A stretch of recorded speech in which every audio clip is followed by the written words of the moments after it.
Muito risco, pouco ego, a canção toca. É o segundo episódio que nós temos de 2021 aqui, TR. Fala o que você quiser, quem que é o convidado, quem que pediram, quem que... A gente fez o primeiro episódio junto com o Barsi e com a Luísa. Não dá pra ser, na verdade pra mim seria uma série de Netflix de 12... Tipo Ozark, 3 temporadas, você fica vendo 12 temporadas, 50 episódios cada temporada. Só que eu já aviso você que está escutando a gente, esse episódio, obviamente, a gente não quis pegar leve, só que agora o Barsi e o TR vão dar tijolada. Eles vão abrir aqui o coração e vão falar coisas que eles nunca falaram. Vamos começar. Barsi, agora é pinga-fogo, pode metralhar que o Barsi, deixa eu te fazer uma pergunta. Qual foi o pior business que você já fez na tua história?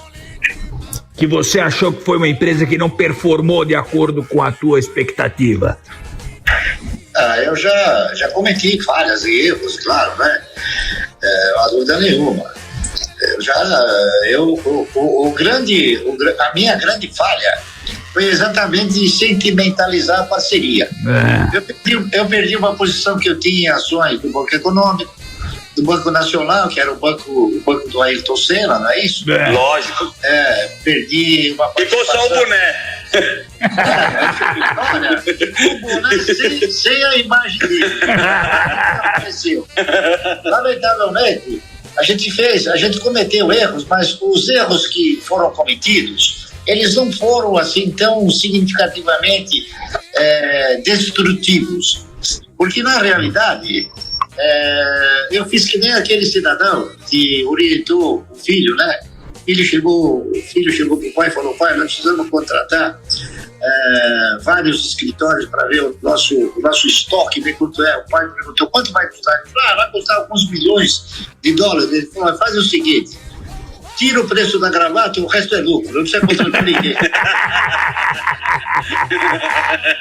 Sensacional. Ô Barsi, você também falou, uma vez a gente conversou, isso aí foi bem polêmico, você falou do varejo, que, você revelou coisas que todo mundo fala, Magazine Luiza. O que você acha do varejo, Barsi?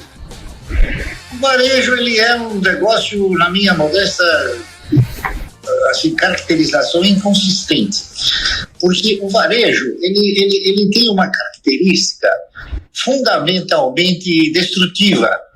Por exemplo, você compra um produto por R$1. Perfeito.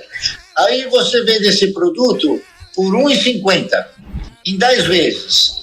Quando você tiver que pôr o produto de novo na prateleira, você vai pagar R$2. Então você vai ter que estar toda hora metendo a mão no bolso para ter um markup. Aí você se endivida. E cada vez que você se endivida, você afunda mais. Esse princípio, eu conheci um cidadão chamado Gers Aronso, mais conhecido como G. Aronso. Clássico. Aquele camarada, ele me ensinou tanta coisa. Tá entendendo? Só que ele me ensinou um puta monte de coisa errada. Eu fui aprendendo com ele exatamente o que a gente não devia fazer.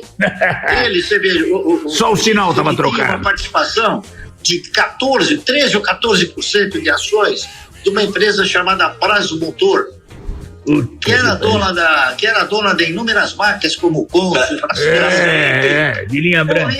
Ele foi sistematicamente, para poder adquirir produtos, ele foi dando como garantia as ações dele. No fim ele perdeu as ações, ele perdeu tudo que deu. Então você pega, eu vou te dar alguns exemplos. Casa Centro, Mapping, Mesbla, tudo faliu. Tudo que você está falando faliu. Foi tudo pro vinagre.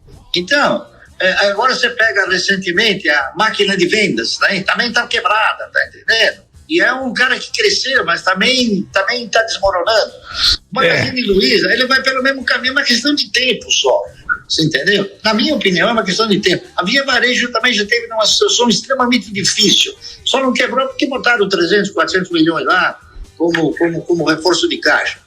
Então, num país como o nosso, tá certo? Que pretende considerar e divulgar para a população que a nossa inflação é 3% e que esse país ele converte todos os ativos em ativos financeiros. Como é que você pode ter uma inflação tão diminuta como essa? Nos Estados Unidos, você vai no Walmart, tá certo? Você vai em janeiro, dia 2 de janeiro, você compra um sabonete a $1. Você vai no dia 30 de dezembro, é $1. Aqui não é assim, aqui tudo fica. Inflação. Todos. Então, e a inflação também, a inflação que nos é apresentada é uma inflação artificial. Você está entendendo? Se você quiser evoluir nesse país, você não pode acreditar no governo. Você não pode acreditar na inflação. Porra, falou tudo. Você tem que formatar a tua inflação. Você sabe, Barsi, eu fui no dentista há um ano atrás, o cara falou, o conserto aí ficou, sei lá quantos reais. R$500. Aí fui agora, em dezembro, ele falou, não, é 800. Falei, mas é o mesmo, o dente que quebrou é igual. Não, é R$300, porque subiu o preço da resina. Falei, você tá de sacanagem comigo, porra? Você tá... É muito difícil. Agora, eu queria colocar uma provocação pro Barsi, pra Luiz também. A gente falou muito de Ásia no podcast passado, né? E o mercado asiático, até por questões políticas, ele canaliza o consumo para alguns serviços domésticos. O WeChat, você não consegue usar alguns serviços ocidentais na China, né? Isso garante um mercado consumidor, uma demanda gigantesca, né? Quando você tem mais de 1 bilhão e 300, 400, 500 de pessoas, ali você consegue manobrar muito bem se você tiver poder político, né? O que você acha, Barsi, da subida de nível, do aumento do consumo, do poder de compra dos chineses, que são centenas de milhões, para uma sociedade onde consome mais, seja um produtinho barato, um tempero, um alumínio, uma colher, um garfo, até os grandes consumidores? O que você acha dessa ascensão de consumo? Você tem um estoque ali de pessoas que vão poder consumir daqui a pouco, e eles vêm subindo. Aquele cara que estava no campo, que não tinha nem energia elétrica, hoje o cara já consegue comer 2 vezes por dia, 3 vezes, comprar isso, aquilo. Consegue ter energia solar, enfim. Eu acho o seguinte, eles são uns afortunados. Você sabe por quê? Por quê? É porque eles não têm os políticos como nós temos.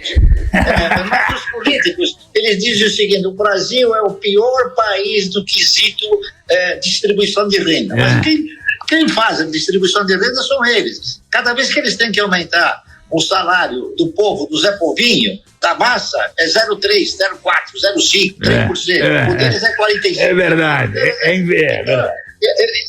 A China, o Japão e todos os países asiáticos, eles não têm um cidadão que pensa dessa maneira. O cidadão lá pensa de uma maneira diferente, tá entendendo? Ele pensa de uma forma mais equilibrada, não de uma forma egoísta como os políticos aqui pensam. É por isso que eu sempre me retrato a um fator importante. A reforma mais importante que teria que se fazer nesse país é a reforma política. Sensacional. São os políticos que mandam em tudo, entendeu? Então, na hora que você tiver políticos de outra natureza, ou simplesmente que a gente não tenha político, tá entendendo? Que possa definir a política como arte de administrar interesses individuais. Quando você tiver políticos que definam a política como um exercício de benefício coletivo, aí a gente vai poder pensar de uma outra maneira. Faz sentido total. Enquanto isso, nós vamos ter que usar o Columbre da vida aí. Tá certo? Tá bravo com a Columbre, tá certo. É porque ele viaja de jatinho, né? E não conhece o Brasil, como você falou. Não conhece o Brasil.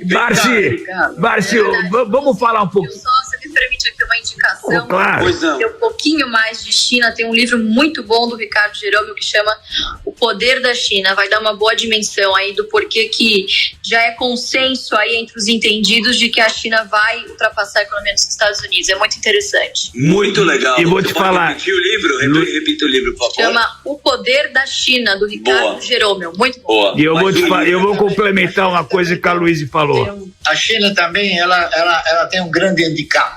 Ela não tem um Donald Trump. Mas a competição é boa lá, viu? Eu vou Xi Jinping e Donald Trump, eu não sei, viu, meu? Tá mais louco que o Batman. Eu vou complementar o negócio que a Luísa falou, que vai passar, e eu vou complementar. Vai passar antes do que todo mundo imagina. É mais rápido. Vai passar antes, você vai ver. Você pode escrever isso. A China, o dinheiro está indo tudo para a Ásia. É não, isso impressionante. já é uma verdade, né? A gente já vê commodity, soja. A hora que os caras começarem a comer proteína, carne pra cacete, também é bom pra gente. Essa discussão vai ficar... Agora, assim, posso falar um negócio? Eu tenho até a impressão que para o futuro, ao invés de 5, nós vamos ter só 3 continentes. Vou te falar uma coisa, cara. O papo tá gigante nesse segundo episódio aqui com o Barsi. Matheus, eu gosto de você porque você sempre antes de ser modinha. Eu tava vendo lá do Sarazan, tem uma história bacana, porque o cara se preocupa basicamente em proteção ambiental, né, de ter sustentabilidade. Não, tem uma história que você não sabe. Na década de 80, 85, 86, teve um incêndio na Suíça, numa cidadezinha perto da Basileia. Nome da cidade, quem fala alemão sabe melhor do que eu. Schweizerhalle, o nome da cidade. Pertinho da Basileia. E nesse Schweizerhalle, deve ser assim que se fala, você teve um incêndio gigante, se eu lembro, como se fosse ontem, numa fábrica de produtos químicos. Você imagina, produto químico naturalmente já contamina solo, contamina um monte de coisa. E naquela época começou uma preocupação muito forte do governo da Suíça de proteger e criar questões sustentáveis para poder ter impacto menor no ambiente. Década de 80, nós estamos falando, quase 40 anos atrás. O Sarazan, que é um banco, o Safra Sarazan, que é um banco que é baseado na Basileia, que é uma cidadezinha do lado de onde teve esse grande incêndio, começou a se preocupar muito, a coisa mais de 30 anos atrás, com a questão da sustentabilidade. Então, até hoje, você usa, com o avanço da tecnologia, o Safra Sarazan começou a usar um sistema de tecnologia de recebimento de dados externos. Para você levar em consideração os planos das companhias, das empresas, que tipo de ação vou colocar num fundo ESG para a gente fazer a gestão, para você combater todo tipo de emissão de carbono, de você conseguir usar maneiras de você burlar a emissão de uma empresa, mas na outra você carrega. Então, quer dizer, a tecnologia hoje existe para você conseguir controlar que tipo de impacto a empresa que tem dentro do teu fundo que você está oferecendo para o teu investidor vai ter na sustentabilidade do planeta. Muito legal. Isso é demais. Você junta a sustentabilidade com tecnologia. Isso para mim é o futuro. É o futuro. Tanto que o banco recebeu um monte de prêmio de responsabilidade social, aquela coisa toda, e cada vez mais tem que fazer essa junção de tecnologia com sustentabilidade. Aí sim o investimento é perene, é de longo prazo, e não é modinha. Você carimbou bonito. Vai procurar uma empresa, o cara fica falando de propósito. Isso é propósito, cara. É o cara ir atrás de uma empresa que realmente se preocupa com a saúde do planeta, basicamente, e o teu investimento vai ter muito mais valor. Leva para a China lá, aí os caras vão ter que discutir bastante. Mas não tem saída. O que não tem saída? Saída para onde? É para a Lua, para Marte? Vou mandar a Betina para Marte. A SG já vou atrás, bicho. Eu adoro. Ô Luiz, deixa eu fazer uma pergunta para você. A gente começou falando direto em ações, investimentos. Eu queria que você falasse um pouquinho de você, de onde você veio, em termos de... Como é que começou? A gente sabe que você começou com uma aula dentro de casa, mas eu quero a tua visão, que eu admiro demais as pessoas jovens conscientes.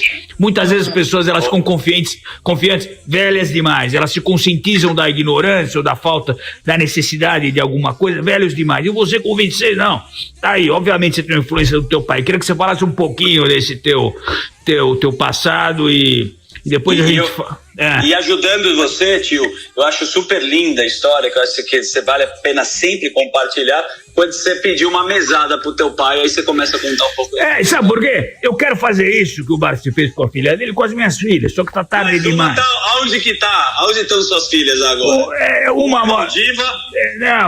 uma mora em Londres e a outra em Los Angeles. Mas a de Londres está aqui, porque ela separou do namorado. Isa e Rafa, um beijo, adoro vocês também. Fala lá, Lu. Bom, gente, eu, acho que boa parte disso se deve à criação que eu tive em casa, né? Não só do meu pai, mas da minha mãe também, que sempre trabalhou em corretora. Legal. Teve uma grande influência. E eu nunca tive mesada, eu nunca tive o que os meus amigos tinham, um cartão black limitado. Eu fui criada no interior. A minha escola, pra vocês terem uma noção, era uma fazenda.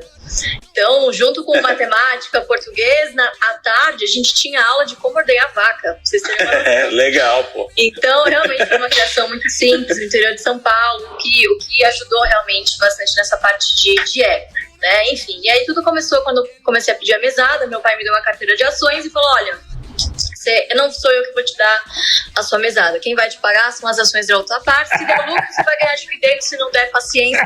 Tem que influenciar todo mundo a... Vai ordenhar a vaca se não der lucro. Abastecer no posto Ipiranga.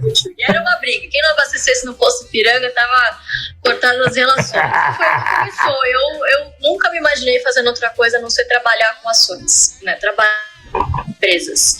E com 17 anos eu comecei a estagiar na corretora, né? Eu comecei, enfim, como todo mundo, comecei de baixo, estagiando, sempre na área de análise, de research, que para mim foi muito importante, me deu um background muito importante daquilo que a gente já conversou no outro episódio, sobre sola de sapato suja, tem que ir até o local, visitar a empresa, realmente ver se o peão está comendo bem, né? Que é realmente isso que importa na hora de avaliar uma empresa. Então, eu na faculdade era praticamente um monólogo, né? Porque o que os jovens querem? Primeiro que a gente quer viver com uma intensidade muito grande. Né? Que é Legal. Tudo pra ontem, que é tudo pra amanhã. Imediatismo. Exatamente, imediatismo. Então eu fazia praticamente um monólogo, né? Com 20 anos, falando sobre previdência, falando sobre conservadorismo, longo prazo.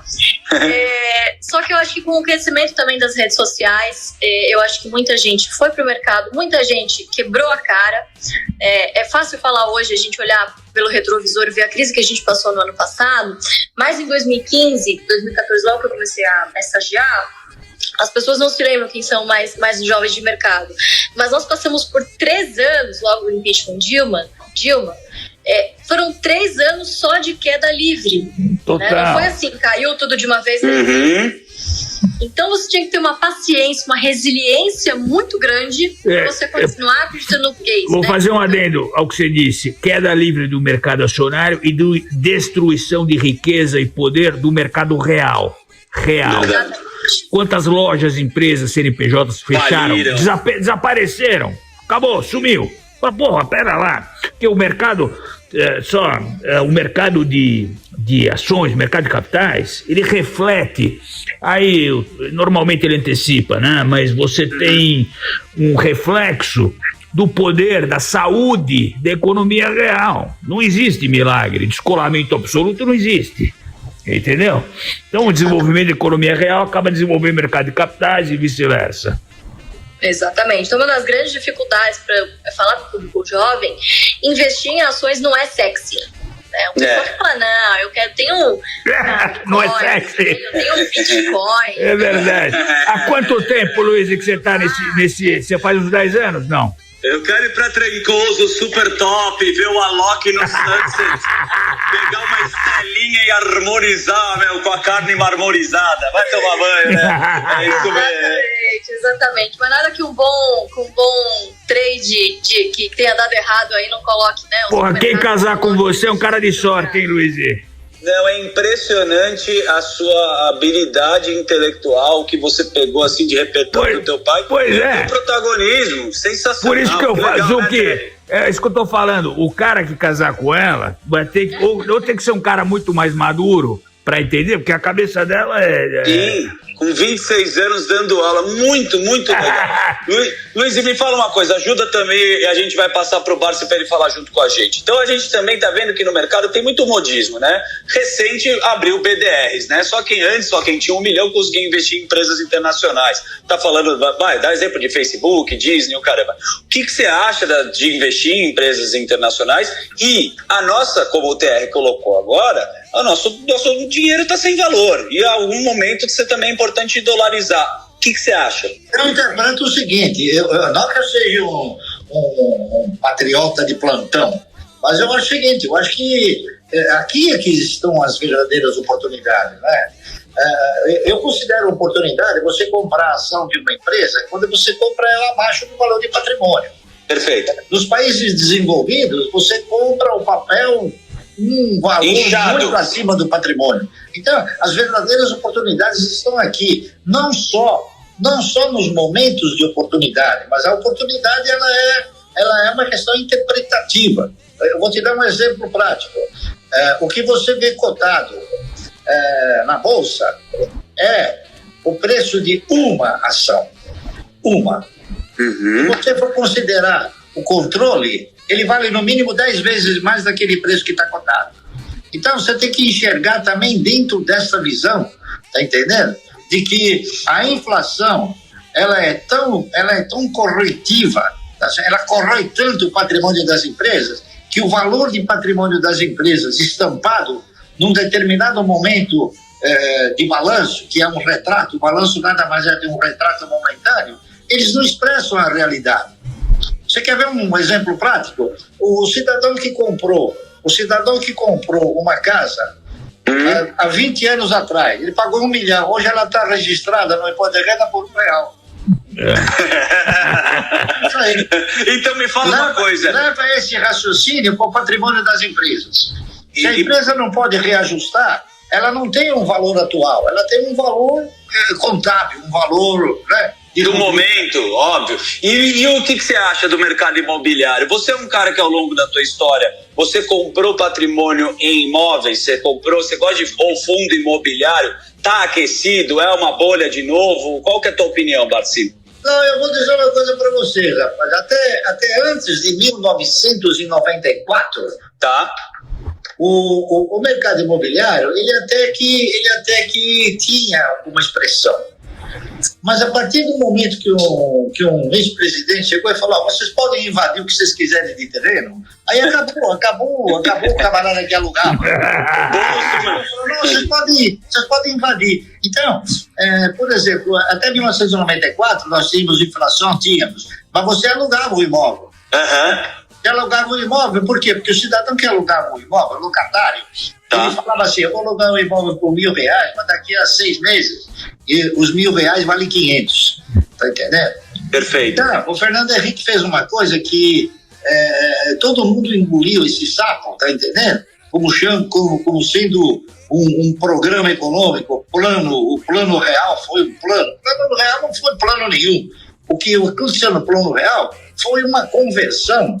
Foram 2 conversões violentas que se fez na moeda. Então a moeda perdeu consistência, perdeu. Imagine, o Fernando Henrique conseguiu o plano real, o real valia mais que o dólar. Exato.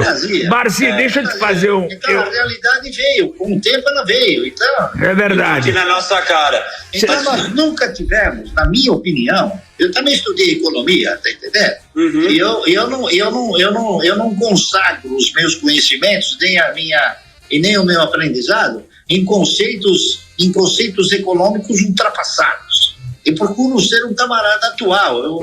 Eu faço permanentemente uma pesquisa e um desenvolvimento da minha cultura.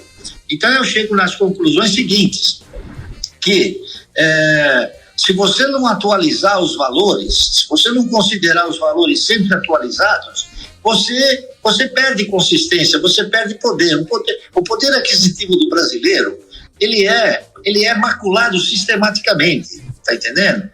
Enquanto você é dirigido e é orientado pelas autoridades que no fim do ano a inflação foi 4%, a tua perda de poder aquisitivo é mais de 15, 20. Total. Então, o que acontece? Ao longo do tempo, você vai perdendo consistência, você perde poder aquisitivo. Mas me deixa fazer uma pergunta para aprofundar. Você compra imóvel ou você aluga? Ou você prefere... O que você faz hoje?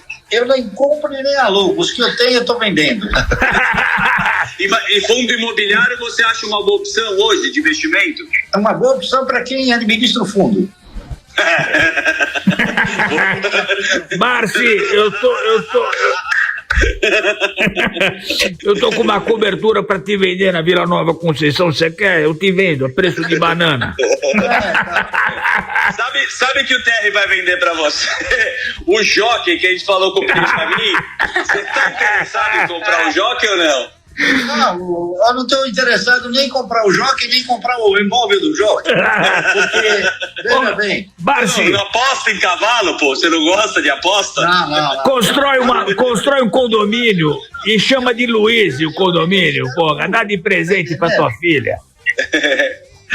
Escuta, deixa eu te falar um negócio. Uma coisa que o Barsi é um cara de longa data, mas uma coisa que eu admiro, e eu falo isso constantemente no Instagram, é a permanência da personalidade, do eu da pessoa. Porra, não interessa se você tem uma dívida de 1 milhão ou um patrimônio de 2, 3 bi. Você gosta disso, você gosta de comer isso, você faz as suas coisas assim, assado.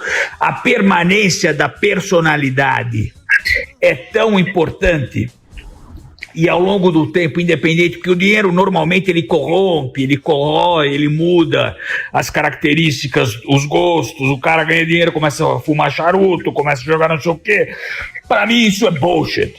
Se você ao longo do tempo faz o que você gosta, faz bem feito, porra, e você consegue perenizar isso que você faz e ainda construir um patrimônio muito relevante, para mim, isso é a essência da vida.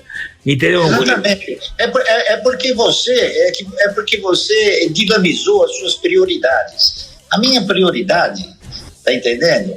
Ela não mudou de rota. É verdade. A conta bancária mudou de número, mas a minha prioridade não mudou de rota. Tá entendendo? Eu continuo fazendo a mesma coisa. Barsi, como é que me explica? Isso, às vezes, de vocês falarem de viajar de metrô, a viagem de metrô, ela por inúmeras ocasiões, em inúmeros momentos, ela foi uma necessidade. É verdade. Ela não foi uma cultura. É verdade. Falou, porra, Barsi, você para poder viver mais, você precisa andar, porra, né? E se você tiver um motorista como eu tenho hoje, eu não ando, porra. Sensacional. Para ir até o metrô, eu tenho que andar, entendeu? Uma vez alguém muito próximo me gozou e falou, porra, rapaz, você anda de metrô? Eu falei, eu ando de metrô, rapaz, sabe por quê? O metrô é um negócio limpo, é um transporte rápido, maravilhoso, eficiente. É de graça. É para idoso, é de graça. E você ainda observa as pessoas, né? Mas é um comparativo com Warren Buffett também, né? Eles pegam essas referências de vocês dois que mantêm esse hábito simples. E as pessoas também, e daí, né? O que você anda de metrô? Agora eu vou contar uma intimidade, Barsi. Eu tenho um sapato que eu adoro.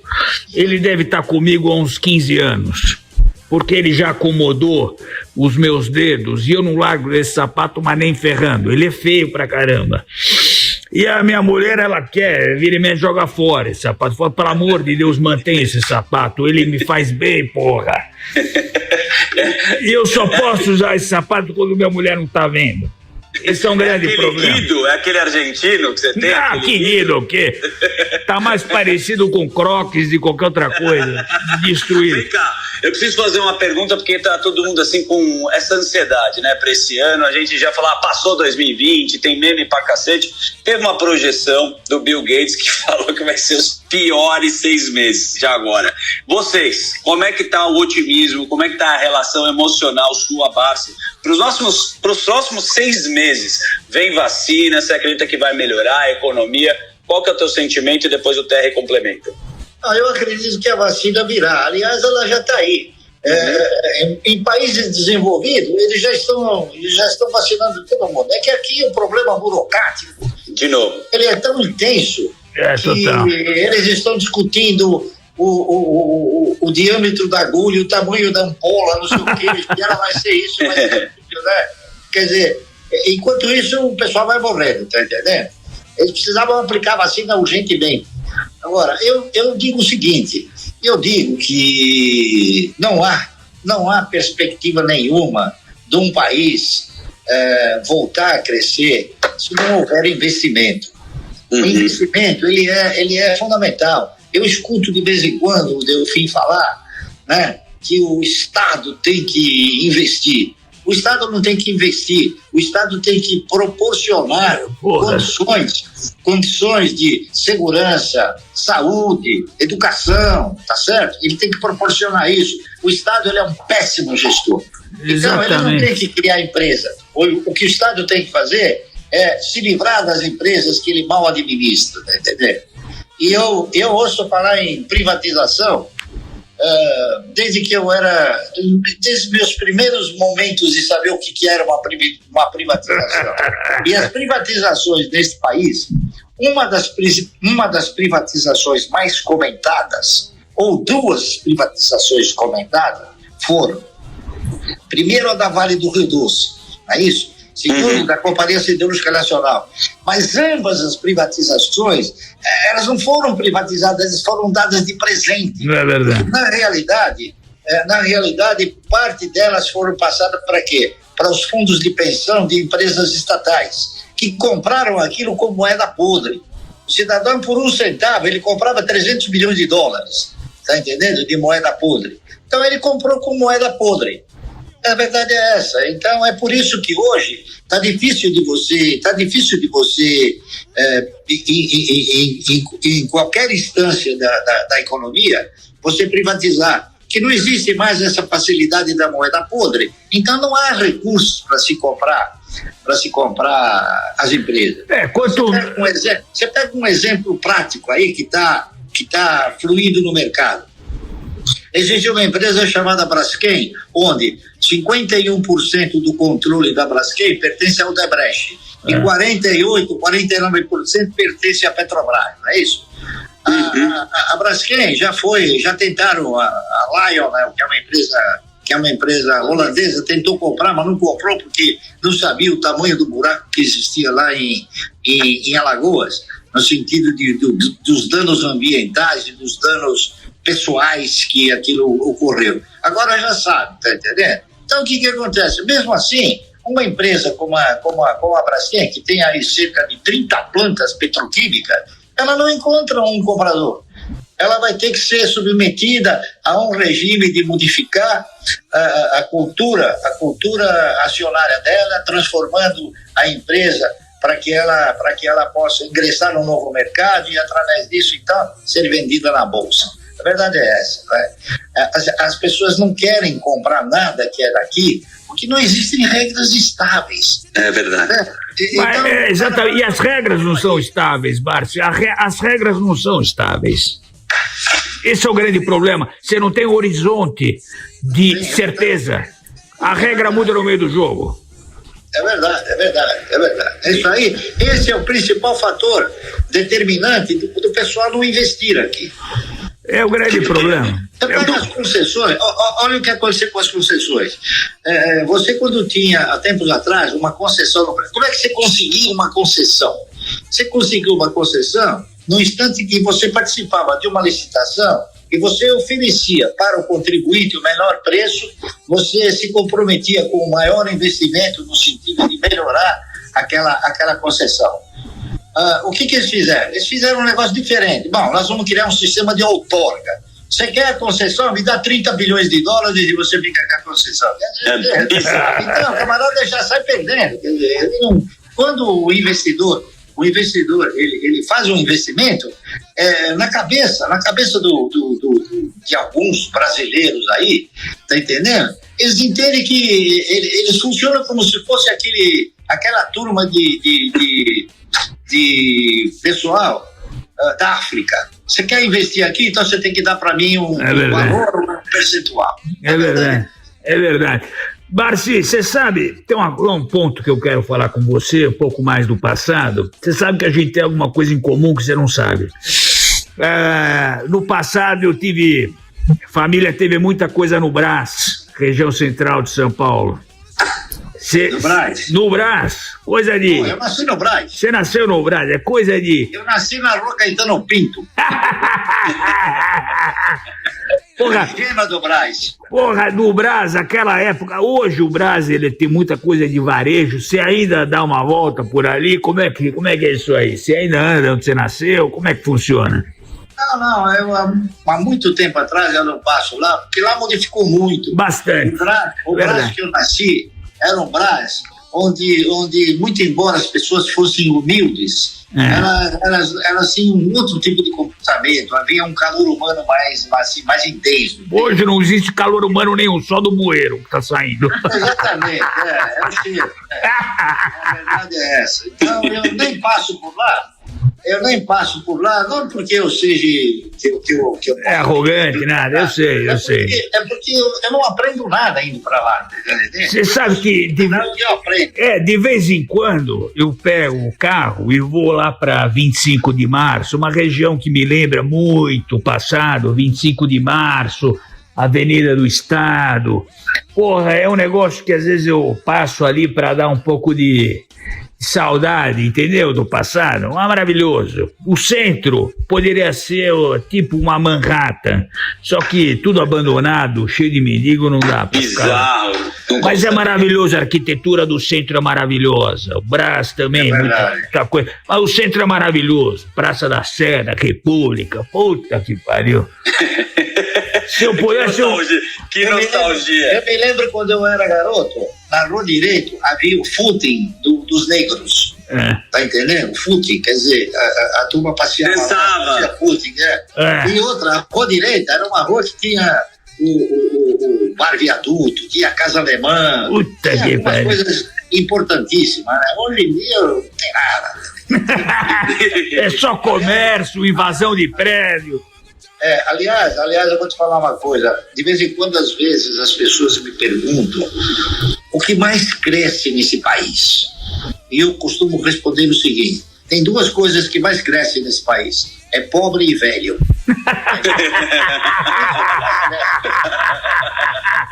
Barsi, você tá inspirado hoje, hein, Terry? Porra, é incrível!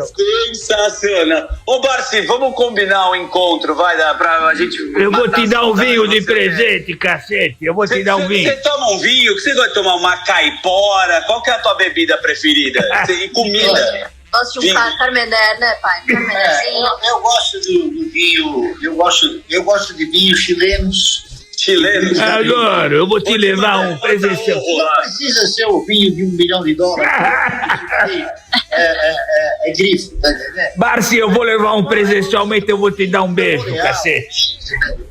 E qual que é a tua comida? Qual que é a sua sobremesa preferida? Acho que nunca ninguém te perguntou numa entrevista. Você toma papaya com cassis. Você tem uma cara que come papaya com cassis. Não, eu vou te falar uma coisa.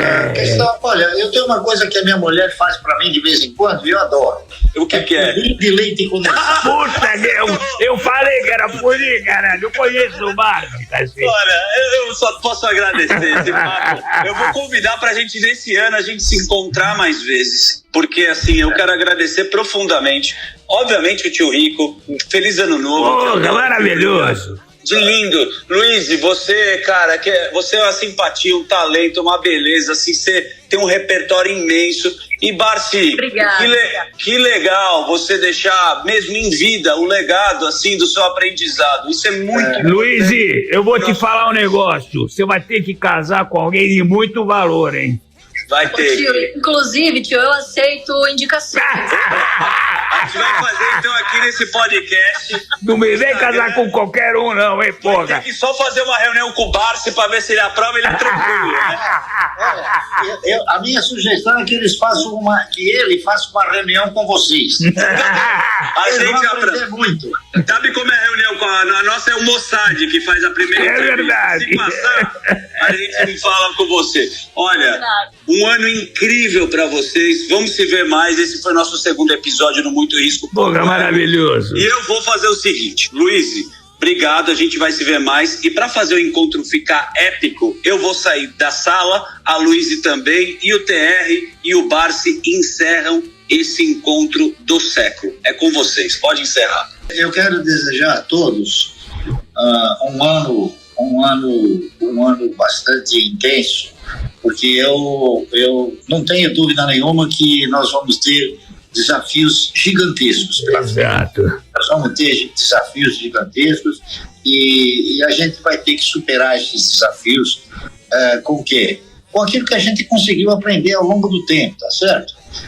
Eu costumo dizer o seguinte: eu aplico aquilo que eu aprendo. Então, e graças a Deus eu aprendo aquilo que me ensina coisas boas, não é isso? Então, eu aplico isso na minha filosofia de vida, tá correto? Agora, com toda a sinceridade, o que eu tenho desejado a todos é o seguinte, é o que eu falo para mim mesmo. Eu digo às pessoas, ainda hoje nós tivemos uma reunião plenária no Conselho de Economia, da qual eu sou o presidente, e eu disse para eles o seguinte: olha, se este ano de 2021 for 30% pior do que o de 2020, eu estou satisfeito.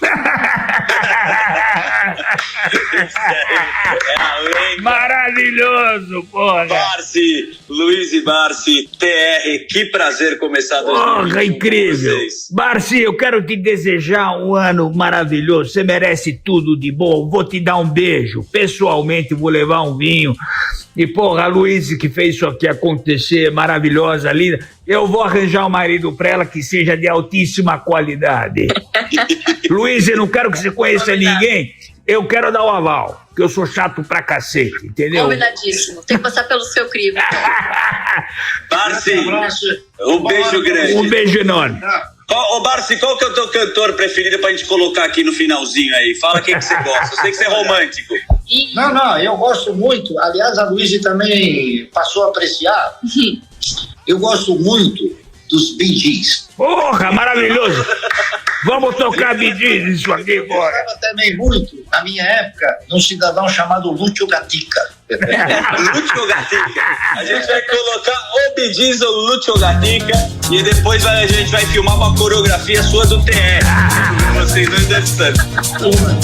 Um beijo grande.